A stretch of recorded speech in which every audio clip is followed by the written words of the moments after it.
right, let's kick this off.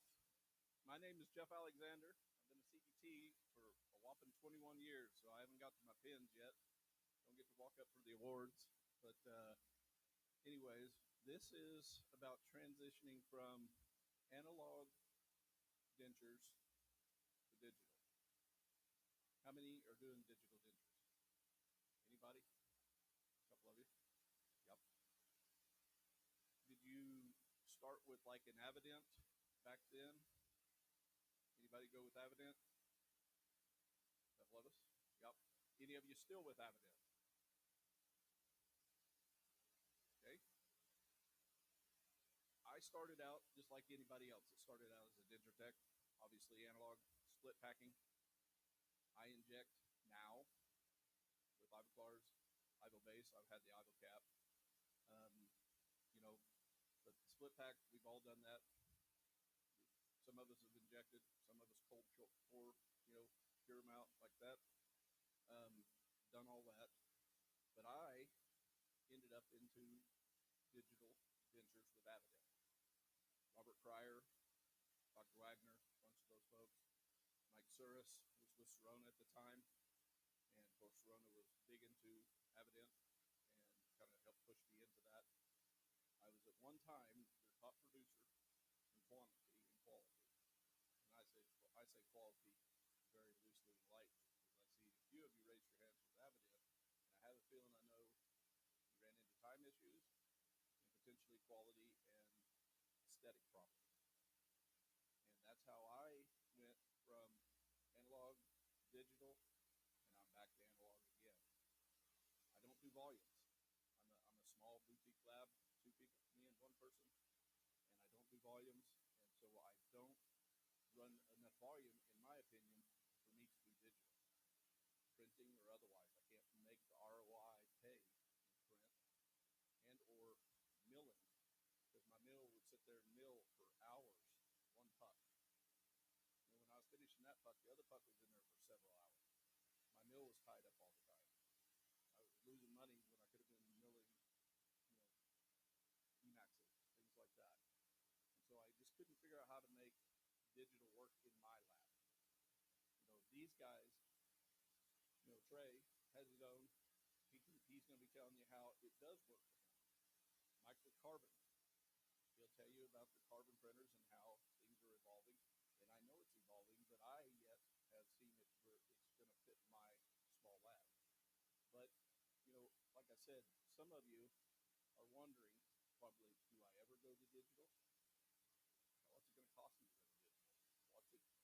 What's the return on my investment? Who do you use for a printer? Who do you use?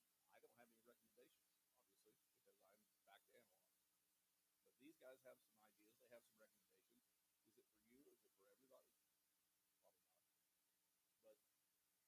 But it does have a place, and it's getting better all the time. The materials. You guys know, as you watch print go. It used to just be a few models, a few of this, a few of that. Very few materials were out here. Very few printers. Now you've got billions of printers, bukus of materials, and they're coming out more and more every day. And some are FDA approved, some are not. Some are still working on getting approvals. It's coming. It's coming. It's coming. But how long do we wait before we get in? I tried to jump in on the early side of Avident, and like I said, they learned that they had some growing pains and problems, and I realized that part of their growing pains and problems was exposed when I started handing them more volume than they were going with at the time, and it grew them as a company, but it also pushed me out of digital. Not a bad thing.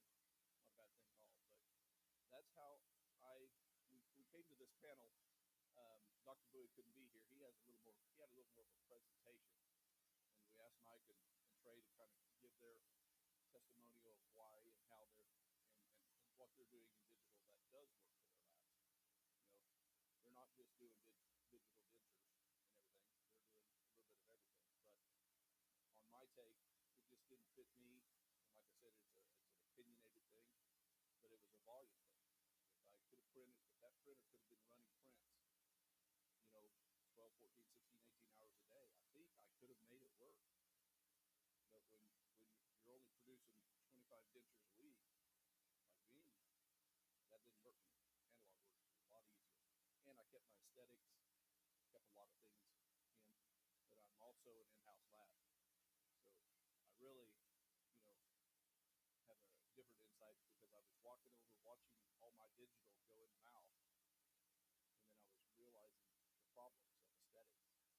I was watching teeth pop out like crazy because they were going to bond this, our bonding situation. It was so great. And it turned out it wasn't. So I lived through it. And like I said, I saw a couple of you raise your hands for Avidin, and I'm feeling like you might have ran into some of the same problems I did.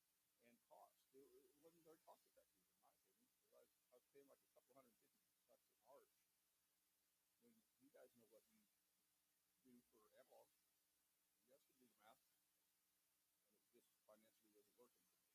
But anyways, I'll turn it over to one of these guys just to discuss what they see and what they know.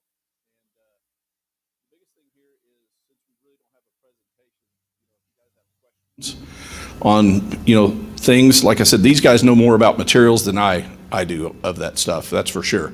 But I can tell you, I couldn't pick in the early stages with digital. I couldn't pick up my locators. Couldn't do it. They couldn't process that with a locator in it at the time. Then we would try to go to the mouth and pick them up with the dentist, and it wouldn't bond to the material that we're supposed to be able to reline, and do pickups in. Didn't work. There were so many things this was just 2.5 years ago, 3 years ago, 3 years ago, 3 years ago. And, we got in there and it just wasn't evolved enough, but it's coming every day. And like I said, I know that now there's chances of getting those locators picked up because the material is finally evolved where you can bond to that material and reline, rebase, do things like that, like we have traditionally in time. But Trey? Yeah. Trey? All right. So, and again, if you guys have any questions, definitely raise your hand or whatever, let us know. But I just so Trey Chambers, I have a lab in Norman, Oklahoma, and we've had the lab for about 9 years. Or we started in 2012, so it's been about 9 years, I think. And when I started my lab, it was just crown and bridge lab, big emphasis in just like digital dentistry, model-free crowns, off of digital impressions, and that's kind of where we started. And I feel like, maybe it's not the smartest thing, but I always try to like adapt to what the demands of the clients are. So if I start getting pressure or start getting questions about certain workflows or techniques or things, different products and stuff from my clients, I typically want to go out and get information about it. And when it's right for me, I try to invest in that technology and bring it in and offer a solution. Starting out as a crown and bridge lab, we started out just doing literally just crowns and bridges and veneers. And then, implants were kind of the next natural thing for us to start restoring, custom abutments, screw retained crowns. And as we started doing that, then, screw retained bridges, implant bridges became like the next thing that we're looking into and we got requests for. And so we started doing, these implant bridges, implant retained bridges, screw retained bridges, and definitely learned a lot in that process. But I felt like a need in that to bring on a denture technician to help us either do like denture setups that we would then copy and mill, or help us do conversions, go to the office, do denture conversions. And so we brought it just seemed like a natural thing to me to do, to help us understand occlusion, setting up the full arch occlusion in denture teeth and stuff. So, but it wasn't like, all of a sudden we had a whole bunch of implant bridges we're doing to keep the denture technician busy. So then it's like, hey, let's add, let's start doing some repairs. Let's start doing some flippers. Let's start doing some dentures. Let's start doing some, packed dentures, pour dentures, injected dentures. So we started kind of adding removable services to kind of help keep the denture technician busy. And, as that grew, the lab grew, the all-in-4 business grew. And, that's where I mainly focused myself was, on milling full arch restorations that were like implant retained bridges, and using the denture technician to work the acrylic, to put the pink acrylic on, to equilibrate the occlusion of the prosthesis, to deliver it, help with records. And so it just kind of grew from like, hey, we could do a bridge. Like, hey, maybe we could maybe we could mill a denture. Maybe we can mill some kind of, instead of doing a denture that we're converting and the teeth are popping out during the grinding process where we're cutting out for temp cylinders. Well, maybe we'll just mill a monolithic kind of bridge or denture, and we would just pink the front flange for aesthetics, and we'll start doing that for pickups. And then we had doctors calling us saying, hey, this patient has a bunch of teeth, they're super mobile. I think if I take a records for a denture, for like an immediate denture, I think the teeth are going to come out in the impression. So then we started getting doctors wanting to scan the teeth, and then we would, digitally remove them and mill out something. We started, looking at Avident. Did a couple cases with Avident, and then Horace Colzer, the Paladin. We did a couple of cases with them. And I just didn't like the idea of letting the denture fabrication process leave the lab. Like, it just didn't seem like something that we wanted to outsource, as something that we wanted to keep in house. So then we definitely started. We had a need for a digital printer. We started getting some 3D printers, and the thought was we weren't, there really weren't any materials at the time to print dentures. The milled dentures were okay, but they're all one color. And so I think the next thing that we evolved into was like printing base plates, right? So we would print the base plates. And what was nice about printing the base plates was that we'd have really good fits. When they would do the try-ins with the wax rims or the wax rim teeth, that we'd get really good suction on those fits. And so we would start sending those out, and we consistently got a lot of compliments from our doctors that they really liked the try-ins, more so than like the light cure base plates or suck down base plates. They really liked what they were getting with the 3D printed base plates. And so once we sent that out for try-in, then we'd bring it back, we flask it. And it's something we still do today, printing the base plates with the wax rims for our try-ins that we do using the analog methods. And so that's kind of a hybrid option. Now we have also doctors sending us cases for immediate dentures or even complete dentures where they're scanning the full arch. And we're looking at it on a case-by-case basis. Do we want to mill out a denture, or do we want to print the model and make a base plate and still do a traditional setup with our docs? I know that there are definitely solutions out there that for these full arch, or for complete dentures done completely digital, but we're just kind of slow to move into it because we don't necessarily always get the right records from our doctors to do a full digital workflow. We definitely do a lot more milled dentures at the moment with our all-in-4 conversions, and for immediate dentures, a lot of duplicate dentures. We're starting to get a lot more duplicate dentures where a doctor will take a wash inside the denture, and then we'll scan it either with their optical scanner, or we'll scan it with one of the scanners at the laboratory, and then we'll mill that out. Some products that have been on the market for a little bit were like the double crosslink PMMAs that are like half pink and half tooth colored. So we started about a year and a half ago buying those discs and milling those discs out. And so now you have you're able to mill out a denture that's like half pink, half tooth colored. And now you're not having to pink the whole thing. You're only having to pink maybe the kind of like the papilla, gingival embrasures and stuff like that. So there's a lot less work to it, but still, not the same aesthetics as, a fully injected denture. We kind of got caught up in the whole, we're injecting a lot of dentures with the Success system, and now the Success system really doesn't have the parts for it anymore, not supported. So, we definitely invested in Ivoclar's injection system, and it's been really great. It's a really nice system. Recently, so now we've developed this relationship with Ivoclar, and we've been looking at their PM7. We got their software to try out some of the designs. We've milled out a number of their designs, and we're happy with what we're seeing with the PM7. So we hope to invest in the PM7 shortly. We recently did invest in the carbon printer, not only to print the Lucitone bases and the teeth for some of our doctors that really want a full digital workflow or a printed denture, but also for some of the other applications. I think what we're running into is a throughput problem. At our lab, we have a hard time milling all the restorations, all the prototypes and the PMMA bridges and these duplicate dentures. We have a hard time. What happens is, you're milling. If you're milling, the time it takes to mill a denture on some of our mills, you can mill so many other zirconia crowns. So there's it's not really efficient, or there's not a really good cost benefit to milling that you get that from printing. So we're looking more forward to printing more of our trines, printing more of our all-in-4 stuff, and using our mills more for milling zirconia. And the two solutions that seem to be attractive to me, we've been milling the dentures, but we really don't like the demarcation line that we see between the teeth and the pink. And so, moving forward to the shell technology that Ivoclar has is something that's very exciting, and I think something that we're really excited about. And then also just the Lucitone print technology and the offerings from Lucitone print materials that we're able to do with the carbon printers is something that we're looking forward to. So, we kind of started out, digital, but, definitely saw the need for the analog workflows. And, we're doing, designing all our partials.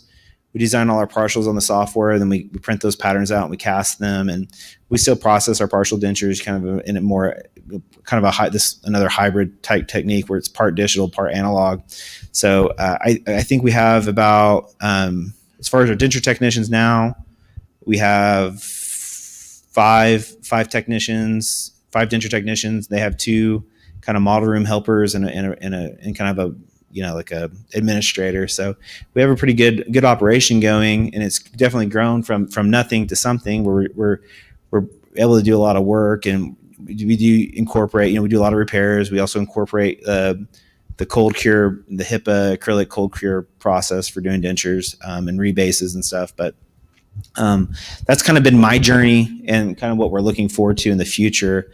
If you haven't seen the different denture design softwares or modules that are offered in exocad, 3Shape, or the InLab software, I think it's definitely something worth looking at, and then looking at those different manufacturing processes that go along with that. Whether you can print print the denture, print the base plate, and then add the teeth, or in the case of the Ivoclar solution, being able to mill the whole denture just at once. Being able to load up 8 pucks and overnight have them milled or whatever. I mean, that's something that sounds very attractive to me, having to skip the bonding process. So I know there's a lot of other solutions out there, but those are really the ones that I've looked into that I'm the most excited about. So any thoughts, questions?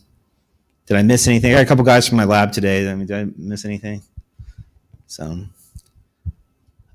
thanks.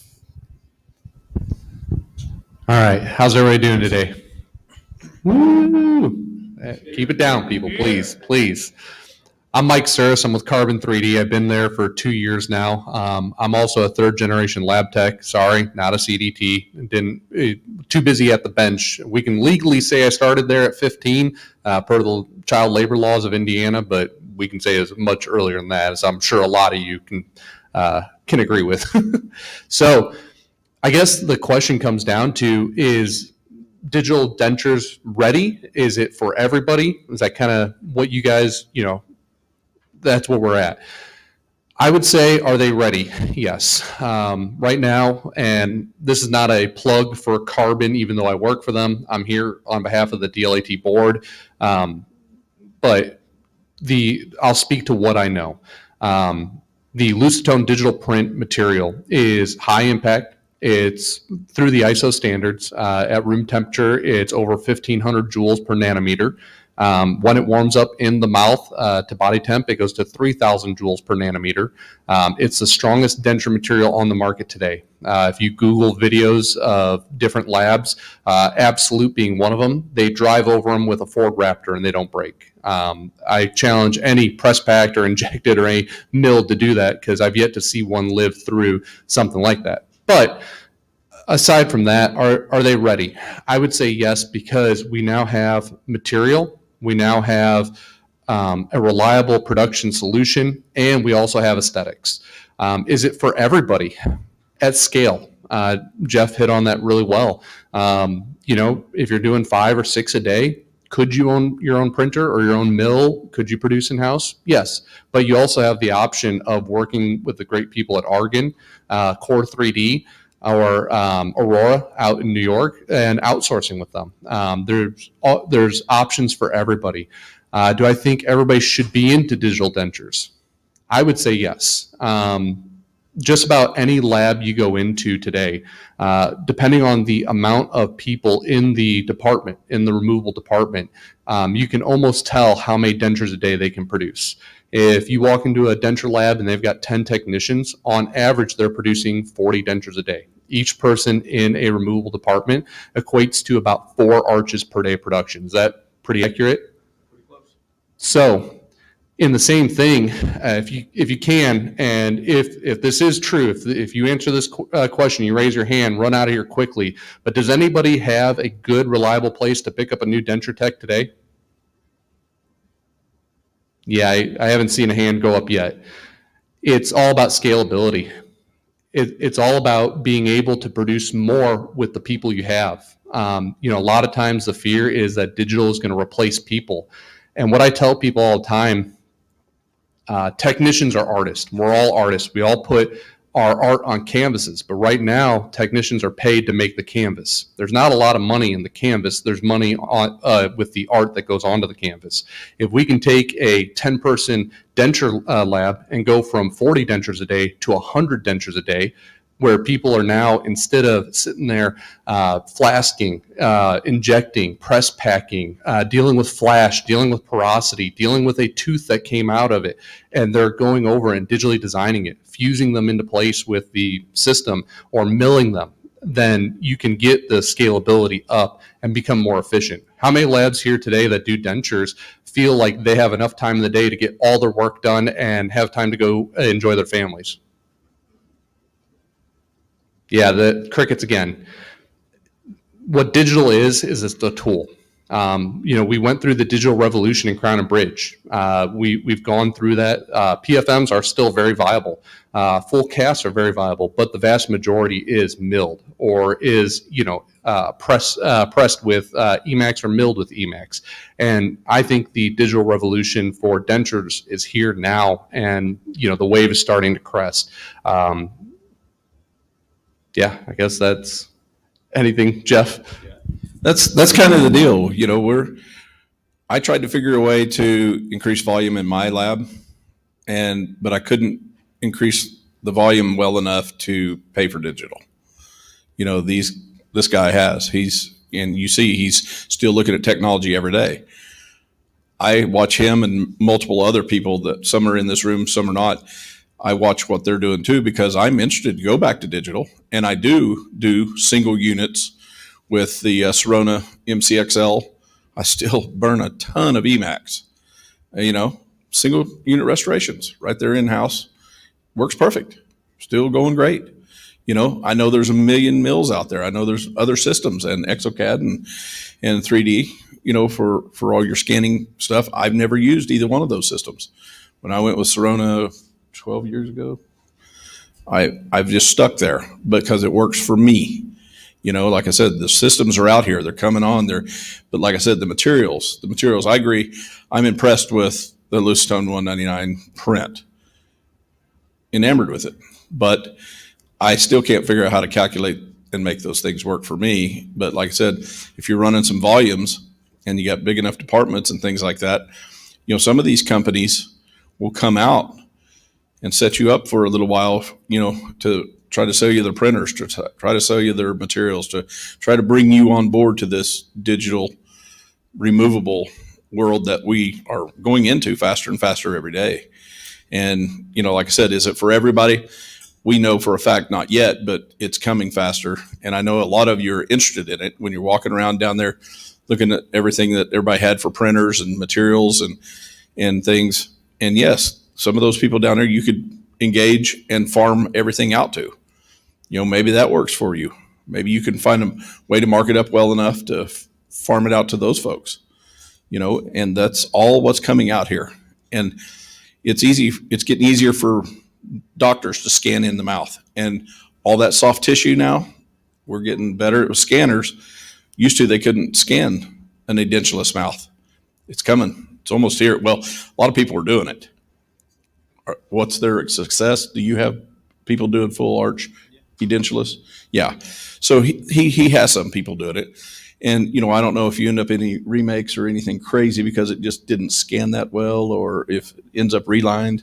Yeah, typically I mean, I would say typically when we're doing we're getting a dentulous scan, it's going to be for initially some kind of a try-in or some kind of like an immediate denture where, of course, it's, if we do a try-in, we'll probably get a wash inside that try-in that will then rescan it and either, mill the whole thing or we'll just inject it, kind of depending on the situation.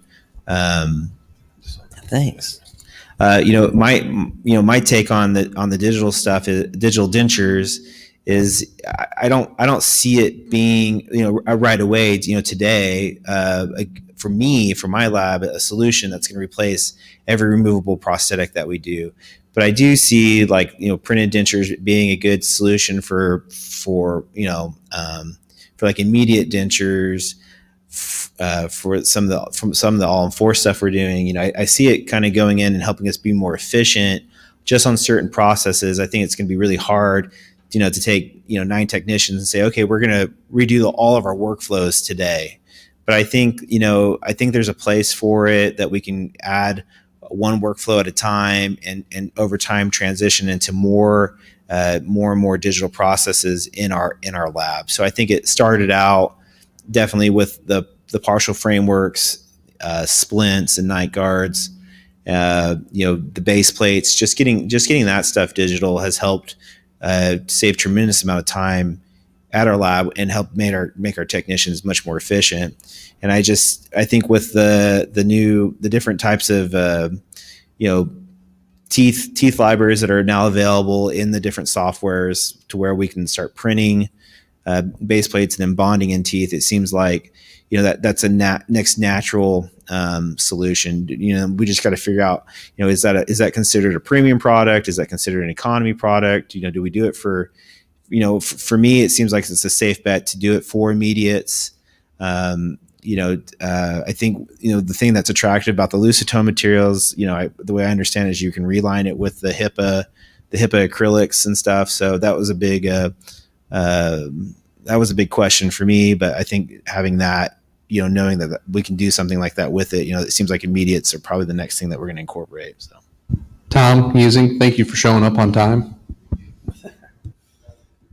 So any thoughts or any questions from other people? I mean, I know there's probably people in the room that are doing some kind of digital dentures or something. I mean, it would just be interesting to share, insights or thoughts.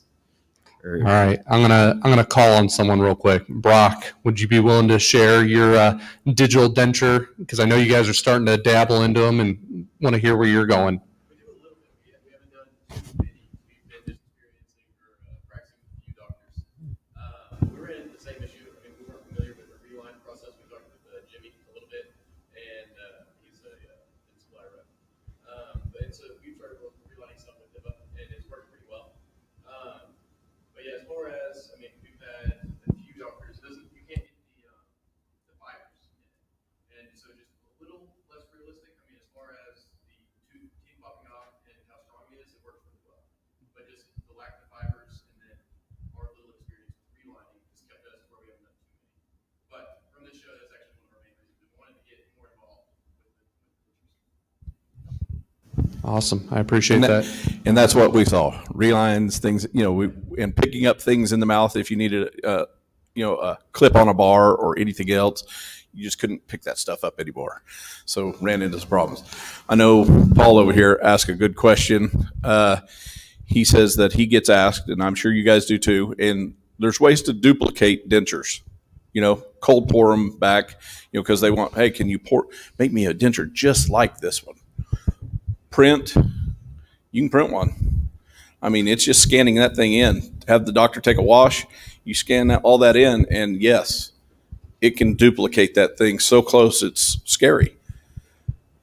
And so, yeah, there's ways to do it with print. Maybe milling, maybe not as well. But printing, you can duplicate that thing down to a T, So there's solutions there. There's things there. Like you said, but materials, you watch. One day there'll be a fiber somehow, or there'll be something. They'll figure out some way to get something in there to make that aesthetic appearance of those fibers and how they break that up. But, I got to argue that point just a little bit. okay, maybe I'm wrong. I'm a dental tech, just like everybody here. And just like everybody here, I look at your mouth when I'm talking to you. We all do, and we all know it. And I've yet to see the veins in someone's mouth while talking to them. If you do your job right and you get the smile line right, no one's ever going to see the pink. So the fibers are kind of null. That's my opinion. Trey, what do you think? I mean, so when we changed over from the Lucitone, so we're injecting more of the Ivoclar acrylic now than we were of the Lucitone acrylic, and it seems like the acrylics are just different, right? The Ivoclar acrylics aren't the Lucitone, and it just seems like I think they still have some fibers in it, but it just isn't as pronounced as what we see in the Lucitone, the Lucitone 199. And then on the as far as the duplicate dentures, like what you're saying, what we're doing is we're scanning we're scanning it at this point in time. We're actually milling it. Tom, he left, but he actually has this two-tone disc, and that's what we really use. Those two-tone discs are for our duplicates, because you just scan it and then we just throw it in the mill, and it works out pretty good for a duplicate. Anything else, guys? All right. In the back. Larry?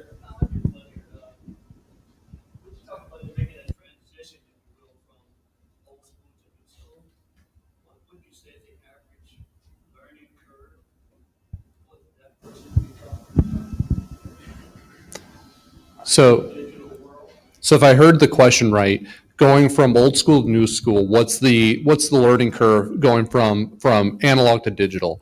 I think the thing about changing from like going, anytime you learn a new technique, it's exciting. I find that a lot of the technicians that are doing things in an analog technique, I think it's something exciting. I think it's typically something they embrace. It's something new to do. It kind of, okay, I'm not sitting here waxing or grinding all day long. I have another task to do. So I feel like I think there's certain motivations for people to like want to learn that stuff.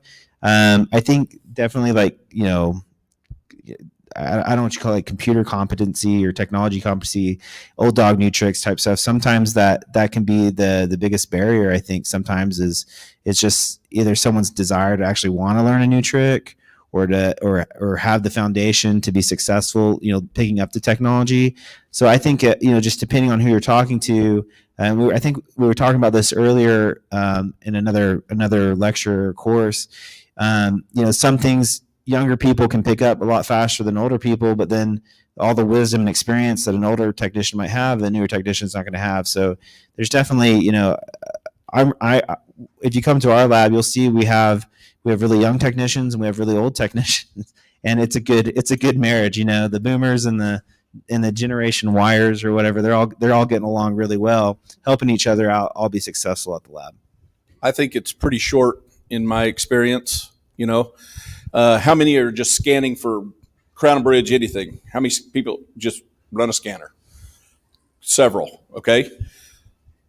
No different. You already know how to run the scanner. Handed that, then you do have to learn the design software. But if you can make a crown or a bridge, it's pretty much the same way. You're doing the same thing with denture. So I think the learning curve is pretty short.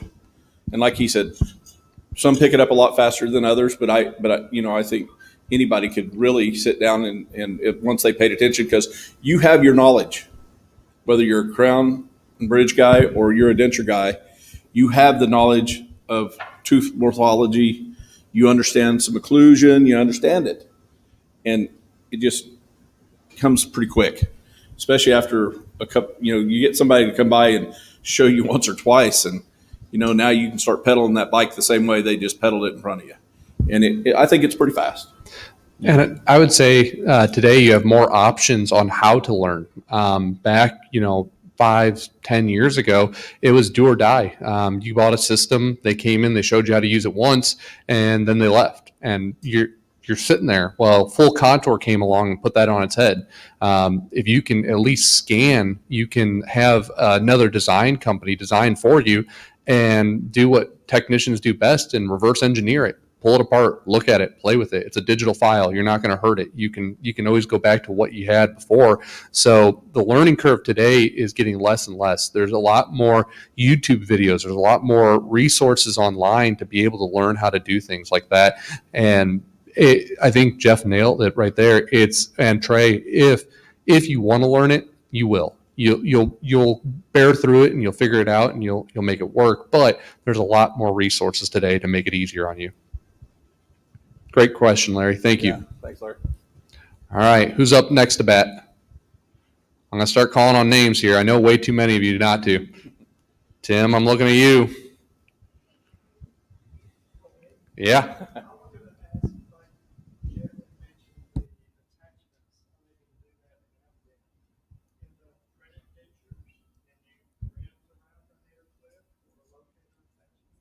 Yeah, that's a great question. So Tim asked if you can do. I don't know if the rest of the group. Yeah, tell him the That, question. yep. So he asked if with printed dentures today, can you add locators in and can you reline for locators? With the loose stone digital print system, yes, you can. You can use the high impact portable acrylic from Dentsply, but basically any light cure material, because it is a light cure resin, will bond to it and hold it back in.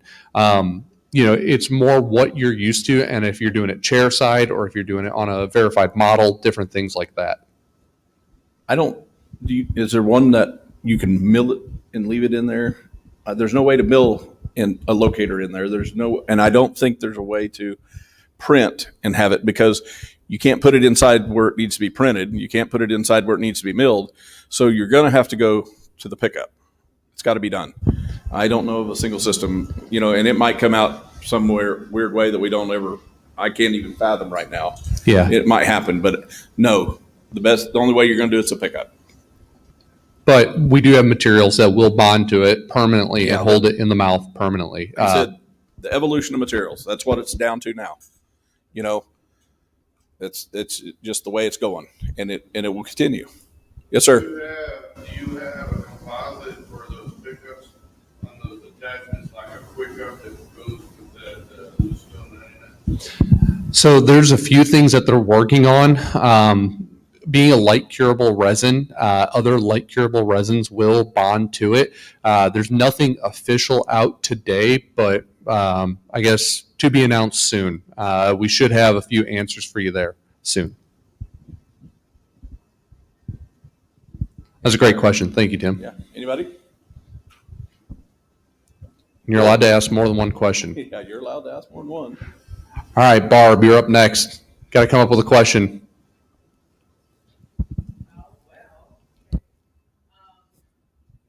Challenge we have in carbon. We do everything except dentures.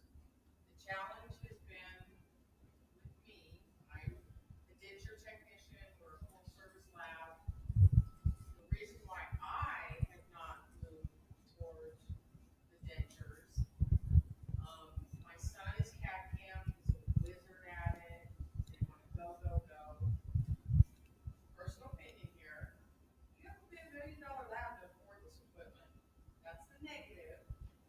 Positive is, it is awesome and it's here and we will be doing it. And 9 yards, all the stuff we're doing with printing, the machine is awesome.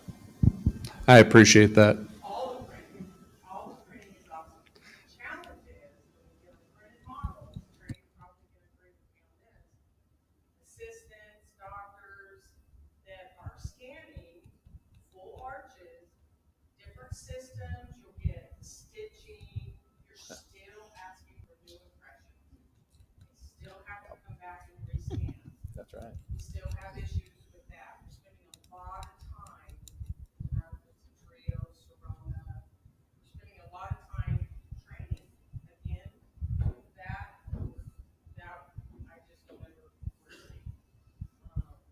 Me personally, I want these companies to come back with solid R&D on the pickup, on the material, because I don't have time to do that anymore. It's not back in the old days, we did the R&D, doctors and dentists. These companies make enough money to support us. This is my personal opinion. They need to get the answers instead of us with the egg on our face. And that's the problem. They're trying, but That's the vicious circle. it is. We are way better, and we will be digital. And I love the digital. Yeah. I'm all for it. It's just the money getting there. In 5 years, we won't be having this conversation. Yeah. We think so too. I agree with you. As far as learning the computer, I wish you guys could figure out less clicks. There's too many clicks. Yeah. Yeah. There's too many. I mean, you gotta get it down to touch screen or, I mean, there's just a lot of stuff that needs to change. So- We're getting there. so- And what people don't understand, every time they change a click, some software designer, it's costing them $1 million to the company to do that. So, good news is that I like our digital, we will be able to get our fees that we should get because of this technology.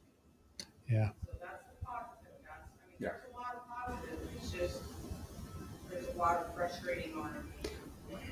Absolutely. And like I said, when I jumped out to Avident, they designed for us. We just scanned it in and they sent us a proposal digitally to look at. And eventually I asked for the computer with the software so I could manipulate the design and the teeth. And that worked. But what was I doing? I was back to halfway setting teeth almost. I was going home at night with a laptop in my lap, drinking my favorite beverage, still working instead of just going home. I was back to moving Avident's teeth around and trying to redesign the proposal that they came up with. Like I said, in the infancy of all of it, took forever.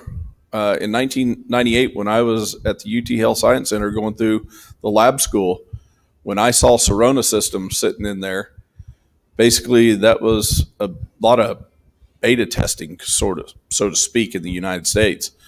They had people with the FDA involved, looking at it, but there was only a couple of materials that they could even mill on that big box. And you remember in 1998, most of us do, computers were horrible compared to what we're looking at today. They were clunky, weird, old, couldn't process very fast. Look at where we're going. It's incredible stuff, but I never thought for 1 minute I would ever use that technology in 1998 anywhere near me. I was like, that'll never replace a technician. That'll never do my job for me. That'll never, never, never. That's what I said. Well, the saying, never say never. And there I am, 12 years ago. I bought the system and I just burn it to the ground all the time. So it comes. I tried the digital dentures. It wasn't working for me. If I'm going to have to do those pickups and things, if I can't figure out what material to use, I'm not going to do our research and development for them either. But these folks are doing it. They're cranking through it because the more solutions they can give you, the better off in having a chance of selling you that machine, that system, that software, that everything. And like I said, for the guys that are, at least are scanning Crown and Bridge, nowadays you throw it in there and we're talking 6, 10, 15, 30 seconds for a scan and you're on to the next model. You're on to the next model, and it just keeps going. Well, I remember when Nobel came out with their first scanner, you set the die in there, there was a needle out there and that thing would spin and that needle would move. And that's how it made the model of that die so you could build something. And it was only copings. That's all it could build. You just built a coping. You didn't get a full contour.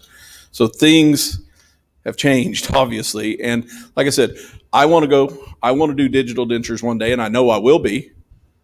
But until they get it right, I'm sticking to my analog. I'm sorry, because I've tried it. I keep paying attention. I keep watching Trey, and I know Trey and them, are doing part of each. And that's the deal. I could probably stand to do part of each.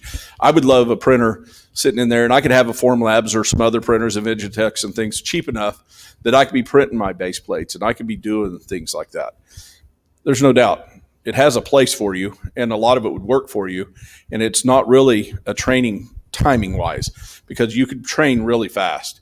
But you're going to have a scanner. You can't just have the printer. Or you're going to have somebody else scan somewhere else, send it into you. Then you're outsourcing, paying somebody else money that you could have had. But you don't have investment in the materials, and you won't have investment in the printer or anything else if you outsource. So outsourcing even has a place, just like Crown and Bridge.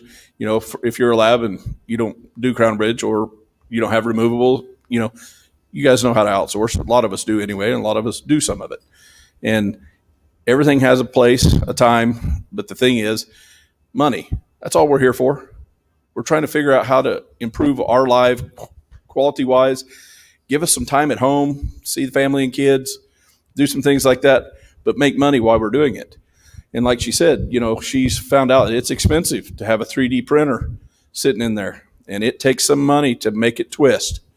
And things happen like that. And that's a lot of people jump in too fast and too far, and then they have to back out. But it's tough to back up once you spend all that money. And then you got something over on the shelf collecting dust. I know a lot of you have some things that you bought, used for a little while, and it's collecting dust somewhere in that lab, or you finally trashed it. Well, I was afraid I was going to be that guy if I bought, those printers or did anything else. So it didn't work for me, but like I said, just personal opinion, it's working for Trey. You heard how he did it. Mike, obviously, he can tell you how carbon runs all day, and that's how it's going. But you saw vendors down there that have other systems, other materials, and they can tell you how theirs work too. And that might be the system that fits your lab, fits your life. So, we really didn't bring Mike on here to push carbon or anything like that. We just wanted to tell you his position through carbon. Because like I said, I have nothing left in the fight of digital at all, hardly, except for in the Crown and Bridge realm. But he does. And so we brought him on board to help us give you his part too. So, I don't even know what time it is or anything like that, guys. I don't have a watch. But Time, Cade. how we doing time-wise? 10 till.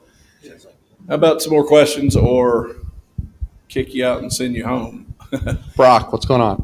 Printing the base and building the teeth. Is there a tooth library that you recommend? Which one does your doctor Did you say like? milling the base, printing the teeth? No, printing the base, milling the teeth. There are a few different ones out there, and it really just depends. So that's the thing about it. What is the doctor like? Are they looking for more of the American look? Are they looking more for a European look? What is your technician like? Does that ability, or do you have the ability to cant a lateral? Do you have the ability to do things inside there? Because some of them import in. Our designers aren't denture technicians. Denture technician is asking for something, the designer is saying, well, I can't really do that. And he says it goes back to the tooth library. And I don't know much about it, I'm not a designer. But I was wondering if some of them are easier to use. Yeah, and really, is it can't be done, or do they not know how to have it done? Probably the second one. But Yeah. Yeah, and that's something that's a challenge there too. And it comes down to everything in the lab. Who here was born knowing how to make a denture? It took playing with it. It took messing one up really bad and going through the pain of learning it. And yeah, I understand Barbara's point earlier that of the R&D of it. It is challenging. It is very challenging. In any other industry, people make the same thing repetitively. Once they nail it once, they just keep on doing it. But in dentistry, it's like trying to recreate a snowflake.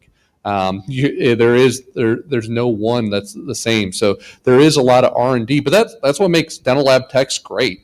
If a doctor puts a timeline on it, we could just about figure out anything because we have to. So I think, it really, Brock, comes down to all the libraries are good.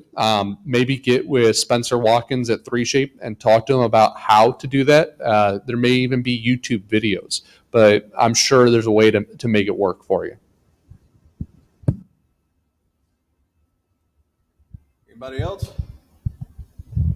Might be a little off topic, but just with the carbon printers themselves, since we're getting into it, we're just trying to figure out materials that we can use. Is carbon limited to only a certain type of materials, or can I use any materials resin-wise that are within that certain UV range? That's a great question. So with carbon, we have validated third-party resins. So we only make one resin for our own printer in the dental realm, which is DPR10. And that's our model resin, but the rest of them are third-party validated. So what does that mean? To answer your question, no, you can't just pour any in there. And the reason being is there's a lot of FDA guidance on what can and can't go into a printer. And we go through really stringent requirements there, and also what's called native accuracy. We want your experience with carbon to be perfect. We don't want you to just pour some resin in there, it fails, you call us, we don't know why it failed, and just send you on your way to R&D it yourself. As Barbara said, that's expensive. As Trey says, that's expensive. Any resin you put into our printer will print as accurate and as well as a native carbon resin. So you're never going to be R&Ding it yourself. If you run into an issue with it, you can call us and we can walk you through it. We've gone through the validation of it. We know how it's going to react in the machine. So do you have a short list, or do they have a list? Yeah, there is a list out there, and I can get it to you. Just to name off a couple of the key ones, our DPR10s are model resin. We have Key Splint Soft Clear for our night guards. We have the Dreva custom tray material. We have the Dreva gingiva material. We have the Dreva cast material, Dentka Base 2, Dentka Tooth 2, Lucitone Digital Print Try-In, Whip Mix Surgical Guide, and we have more coming out very shortly. And those are all listed on like your website. On the Yes, Carbon website. you can go to carbon3d.com to the dental page. So I guess like if we just buy like some random resin that's not on that list and put it in the carbon, it might work, it might not, but we're on our own. You're on your own. Technically, you can't tell me that, but Yeah, it's probably not worth it. yeah, it really isn't. And as Barbara was saying, the R&D process of this, trying to cowboy it yourself and figure it out, there's no money in it. The failure rates, everybody here knows in the lab, remake equals times 3. The one you made, the one you had to remake, and the one you could have been making while you were messing around with the remake. So, sticking with the native resins is probably the best thing to go with. That's a great question, though. Thank you. Any others?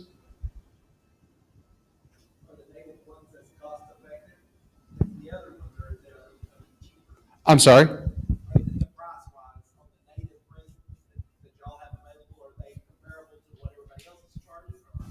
Yeah, they are, and that's something that we do constantly. We look constantly at the prices, and there are advantages like with the CNC group. The CNC group gets a discounted rate on our resins. So if you join CNC, if they're, I know Kip's a big CNC member, they pay a lot less for our DPR10 than everybody else does, and it's a group buying situation. So there is ways to be economical with the resins. Well, guys, that's our time. We thank you for coming. Thank you guys for coming, supporting our show and everything else. I know the vendors are cleaned up and gone, and I know some of you will be hanging for some other CEs and things, and I'll get to the back end of the room and get you scanned out. And but thank you all. We appreciate it. Thanks, everybody, so much. Thank you. Thanks, Trey. Appreciate it, partner. Thanks, Mike. Thank you. Appreciate it, Mike. That was actually fun.